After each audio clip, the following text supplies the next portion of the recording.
सिंधुदुर्ग जिल्ह्यात अवकाळी पाऊस आणि वादळी वाऱ्याचा मोठा तडाखा बसलाय। कणकवली तालुक्यातील खारेपाटण गावाला काल संध्याकाळी झालेल्या अवकाळी पाऊस आणि वादळामुळे झाडे घरांवर कोसळून मोठं नुकसान झालंय। यात मोठी वित्तहानी झाली असून सुदैवाने कोणतीही जीवितहानी झाली नाही। या नुकसानीची पाहणी कणकवली पंचायत समिती सभापती हर्षदा वाळके आणि कणकवली तहसीलदार प्रांताधिकारी यांनी केले। यानुसार यावेळी नुकसानग्रस्तांना जास्तीत जास्त नुकसान भरपाई मिळवून दिली जाईल असं आश्वासन प्रशासनाने दिलं आहे।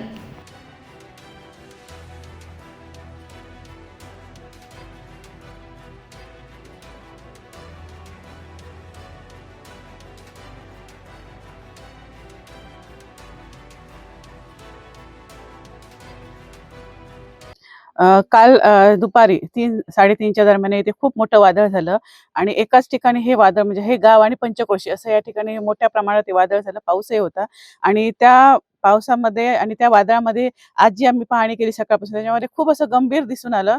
त्याच्यामध्ये खारेपाटण काजीवाडी इथे एका घरावरचं पूर्णच्या पूर्ण छप्पर जे आहे पत्र्याचं अँगल सहित पूर्ण दुसऱ्या घरावरती पडून त्या घराचंही मोठ्या प्रमाणात नुकसान झालेले आहे। बऱ्याच मोठ्या प्रमाणावरती झाडं पडलेली आहेत। पूर्ण गावामध्ये बरेचसे MSCBचे पोल पडलेले आहेत आणि त्यामुळे पूर्णपणे लाईट तर ठप्प आहे, त्याचबरोबर नळ योजना ज्या ठिकाणी पाण्याची काही व्यवस्था नाही अशा पद्धतीने पूर्णपणे पाण्याची टंचाई इथे दिसून येते। त्यासाठी युद्धपातळीवरती प्रशासनामार्फत काम सुरू आहे। आता आम्ही इथे टाकेवाडीमध्ये आहोत, तिथे आपण बाजूलाच बघतोय की त्या ठिकाणी एका ते आवास योजनेचं घर आहे आणि ते घरावरती एक मोठा फणस पडलेला आहे। पूर्णपणे त्या घराचं नुकसान झालेलं आहे आणि ते पूर्णपणे घर राहण्यायोग्य राहिलेलं नाहीये।